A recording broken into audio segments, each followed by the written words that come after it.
بسم الله الرحمن الرحيم إنه لقرآن كريم في كتاب مكنون لا يمسه إلا المطهرون تنزيل من رب العالمين بسم الله الرحمن الرحيم إنما يريد الله ليذهب عنكم الرجس أهل البيت ويطهركم تطهيرا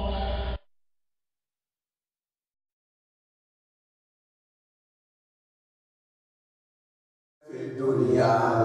جيكونا والآخرة اللالا ويسألونك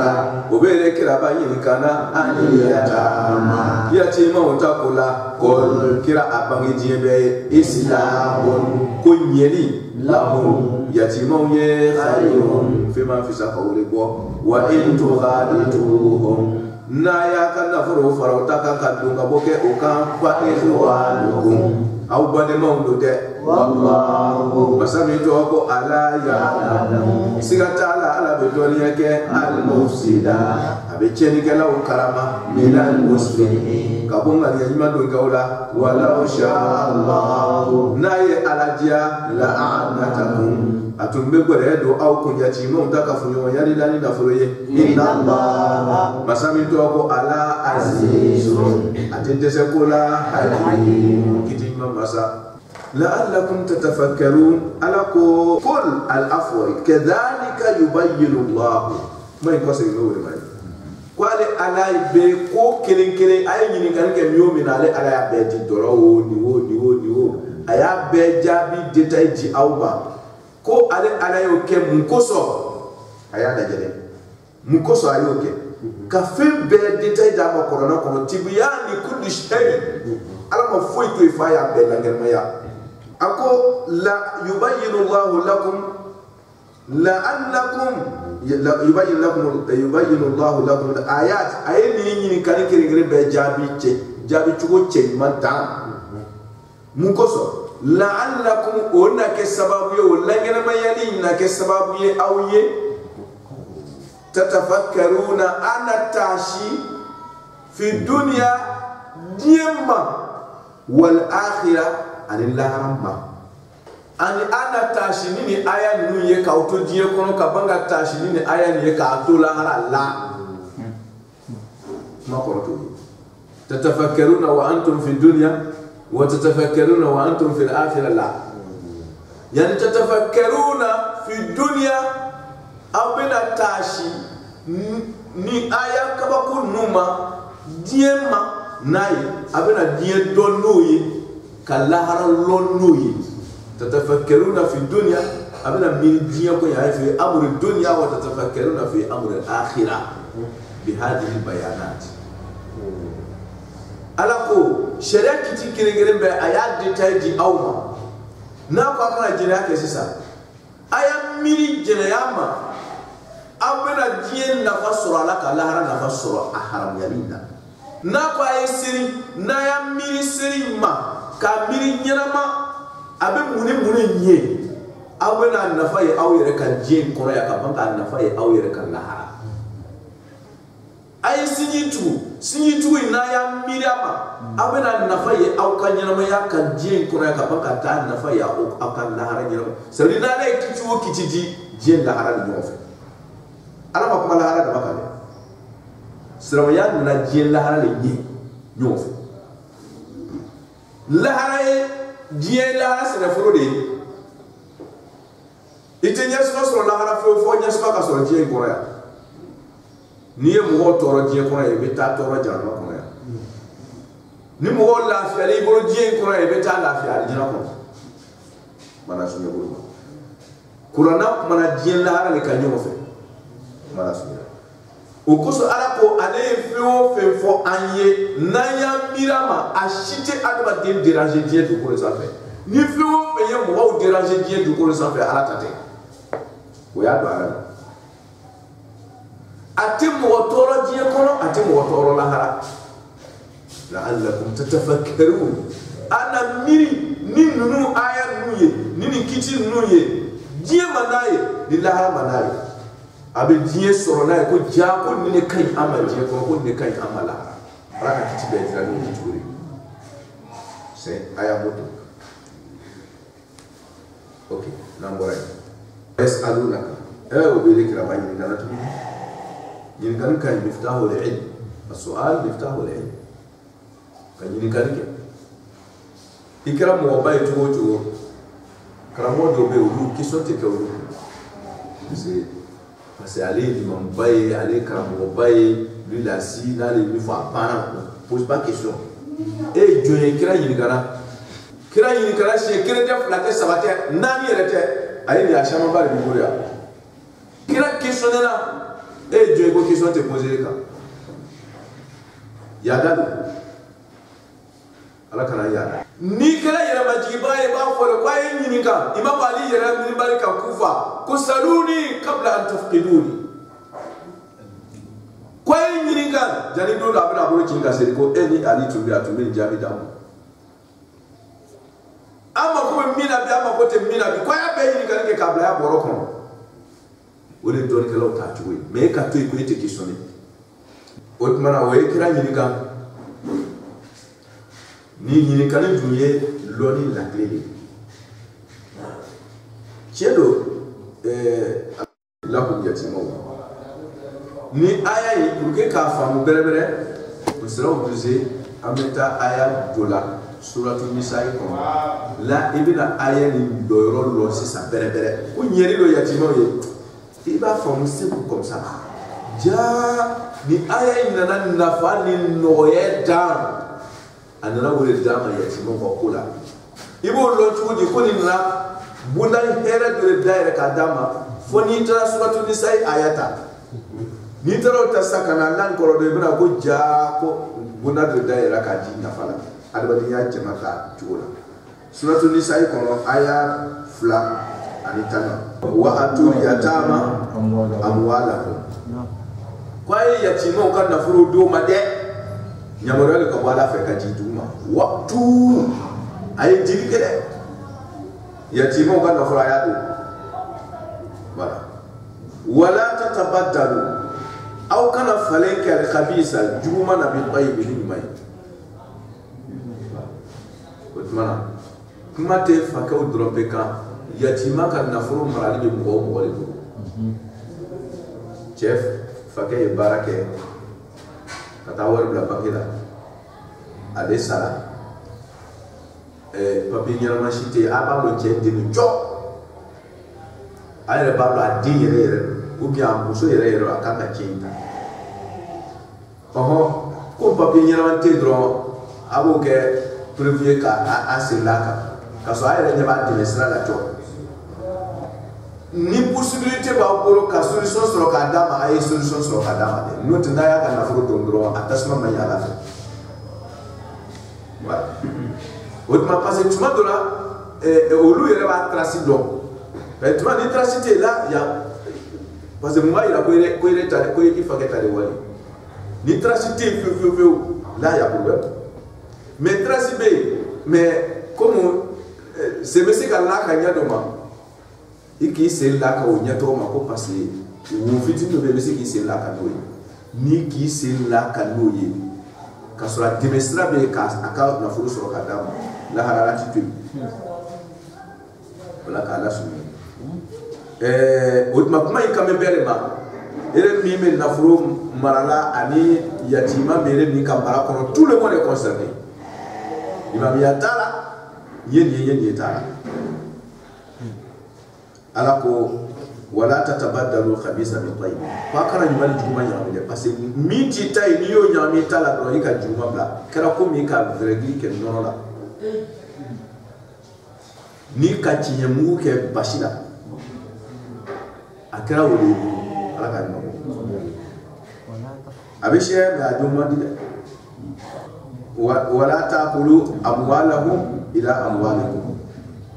a kana fara a ka nafolo kan a kana o ka nafolo fara a ka nafolo kan ka se k'a ɲagami k'a don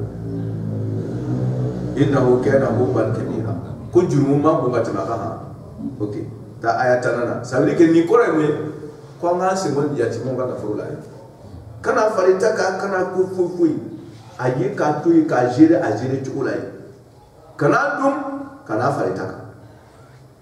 iba korostum aba jere ti na ba jere ti okay tana nyefe tu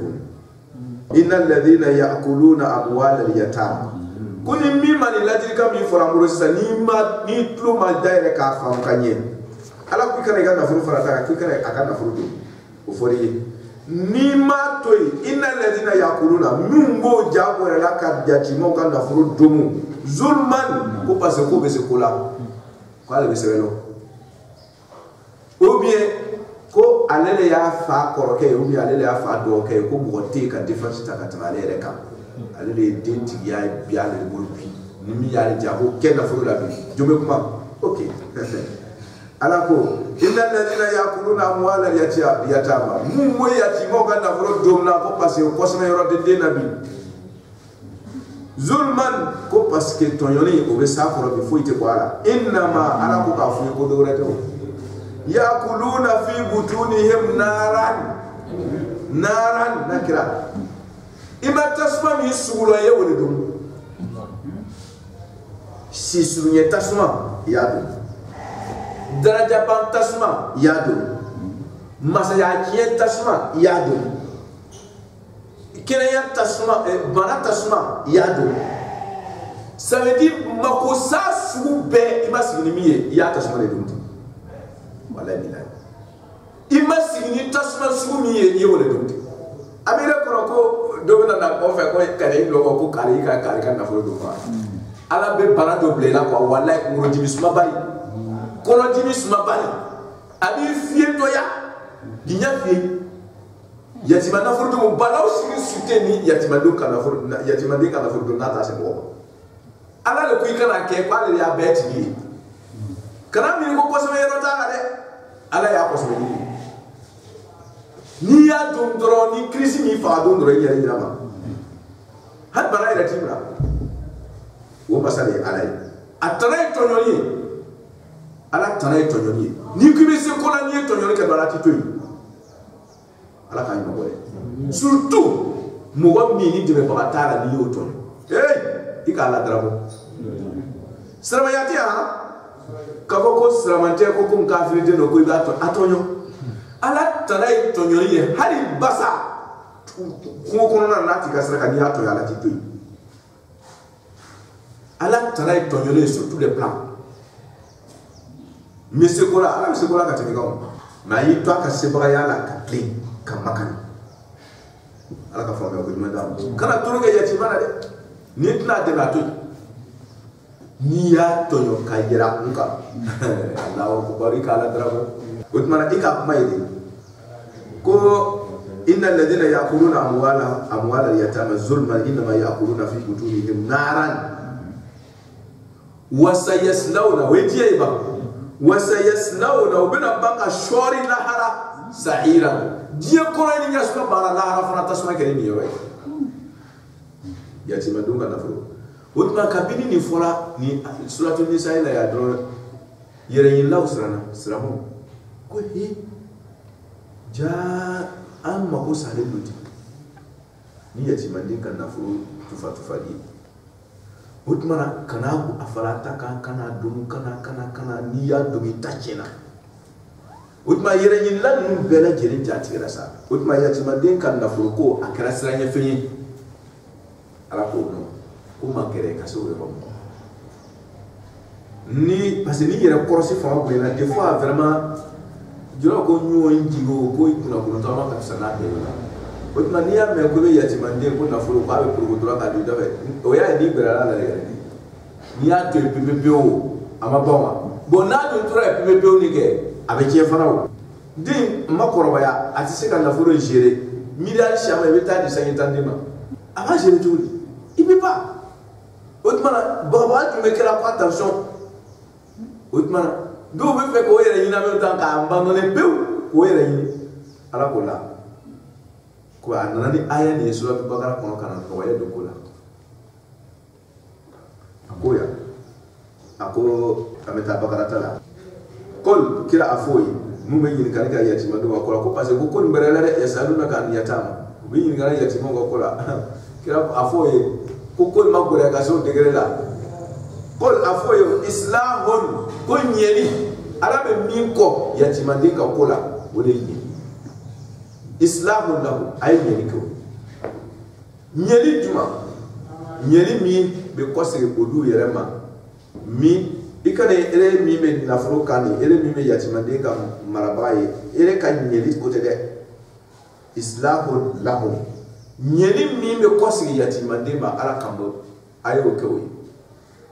otmana no nyeli tenya soro ni nafro ma fara itaka fika fara itaka parce que dabara mo kama kan nyeli ke de otma akana kana nafro fara utaka ne akana ke ni otmana kuma koroye ko akana nafro tiede wole defense story de akana kana nafro fara utaka akana kana nafro domu kuma imbebe mun nyina akana yatima dinga nafro tiede mais e ma dabo nafro tiede kama e ya dabo ka nyeli de kana de ka nafro le nye ni ya fara itaka pour que akase ka bara e ka dabo nyeli kama wo farankani te ke bashi wa aya indana no yele parce que mi tun fara suratu nisa ko farankani tun mai wotma yorona adana ila ko niya fareta kan nyeli sababu la problem tima qul islahu lahum ay nyeli ko ye ni na furo utiliser nyeli ko sala kan diati mande problem fo itala khairun wala kafisa nay nyeli ko ye ko kafisa few ala do ko ala bo fe wa in tukhalituhum nayo kan nafro fara aw tawka ko je nyoya ni aw kan nafro yi ay kan nafro no kan nafro ayo be fara nyonga ala bo amato fa ikhwanukum kuy ba mure bade ma yam nanida ikara mura ko mo woro ko jigitara ala tana mi yewore we ayam mura ko mi bi bade ma kan nafro na chugum na ibi bade ma kan nafro korosi chugum na akana jien parce que famille tani ni bade ma ne yatima ni o abe famila te famina o tant que yatima kon kan nafuru ka ba amna ko mi bi bade ma kan nafuru na tugo ibi bade ma kan nafuru korosi tugo mi ibe yatima fara kan nafuru korosi tugo kirili na kana to yatima kan nafuru ka chengo sari araba ama ko innamal mu'minuna ikhwa izan ala ko islam nyo hana be bora diye kun kirene la ya fe ita boyolo tant que mumin no kaba atako mi yere mi toro o ba toro mi ba toro mi ko ka ki toro kamrati ala bo nyuma na le fora ko yatima bitini akan na foro akorosi ko mi bi yere ta korosi tugo na passé i nyuma na di i bade mandi kana mi ko passé ale ka dogo ou bien kana mi ko amakara ikana mi ka foko parce que ita ka jamana lo ikana mi kana ala kwanta bade ma ya talila hadis ramate fa ikhwanukum abarmu wa in tukhalituhum fa ikhwanukum ayum rabade ma ya talila ala ka be ma wori otma abisi ka kora bore ni yatima uye na furo utiliser l'islam sur beloka mais avec quelle idée et c'est ton frère quand il y a miriko parce que les massacres ko ni demese là kana miriko ni mo karabare ko ile karale do la kana miri ko kana miri no atabal me atalla do bana kana miri afala ni o kera do to de kena furu to mara so yabo wa in tukhalitu ayya kana furu farotaka abad ayo abad mawdu ayo tabal me atalla wallahu masam ya la ya'lamu ali ala dunya kal mufsida chen kelala min al muslihi ka wonye kelala mungo taw farala na furu ni kanko pour ka profiter ka doni dumwa tala ala nyabo lulaw mais mi ata fara yatima kan nafolo ka pour que ka se ka jidi ka société ba do former na e ka nye ka barake ka développer ka tanya fe bolo flabe mi mona mi ta bolo kire se ko tale ni yatima den ta fara le taka ave se ka projet mi ke ay kire ta se wala otmani projet dum boyena ka bandro nafa be boyene kata foroba nafa ba foro fitin nafa fitin otman nire ta dabara ka yatima ka nafuro jidine ala nyabila wallahu ya'lamu muslim min al-mufsid mi ya ta dabo kini kama nafuro parce que na ma fara yatima ta nafuro ka atina profiter ka do soro yatima tala ka do nere ka faraka no ngane juya de ala nya be de fara o tuma farankani ma haramuya mais farankani mi haramuya la ni ngane juya bila o farankani suri haramuya o tuma aya na definition ni di baraka tugo mala sunyo go walau sha Allah nay ala ja la a'natakum qala ala tumina gereya to akum yatimon kan nafuru maralla la atumina usige kusubala wala la a'natakum atumina usige kusube seri sari atuma ko aya maraka ta farutaka wala aya mara adamana akara farataka hani kuma be yini ki yere fani do tiboro yatima de ta kana tusara anana no yatima de mara de buru dorme kini de yere buru ni amado wa yatima ga nafuro ka dum yatima yere fami sa ko wala buya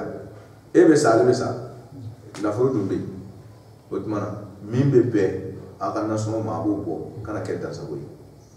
otma mana sunya buru alako alenya be ken kelawla na yale ala jatu be gredo awkun ko kana nyama yere de few mais anana nyam yonan don pour que be ngani man do ko ka don ka bo ngani ju do dawla voilà otman no waye dona kula inna allah masami ala azizun siba masado ko ta de se hakimu kitima masado ya rabbi alaka anga jina fam yali dama se islamaya lamina kayere sabu wala fo islamaya kina mulu fo yere sabu min dunna ni yere sabu e chelo kunfinya bara ni sabu labato bara parce que do ye modo ta ka ke jina nyamo ye ka ko kalfa wala ka sasro makala o yere ka trasi ka karake bi amaro ya bolula e parce que titri do dirawma ko jina nyamo bodo o du makala bon na le trasi ko alo wala kata bi wa ko mo wa ko e ko jan kare re ta do bon ale fara bi digi kunfinya na ba be kar ka do nyona yi wo ma ko sa o le ba kanti dina ka findo inventer dina kono ka so dina do te bon ni findo do na dina la mi ta do do abi dina ki aba ba do sege barajitara la ala ka ga dina fama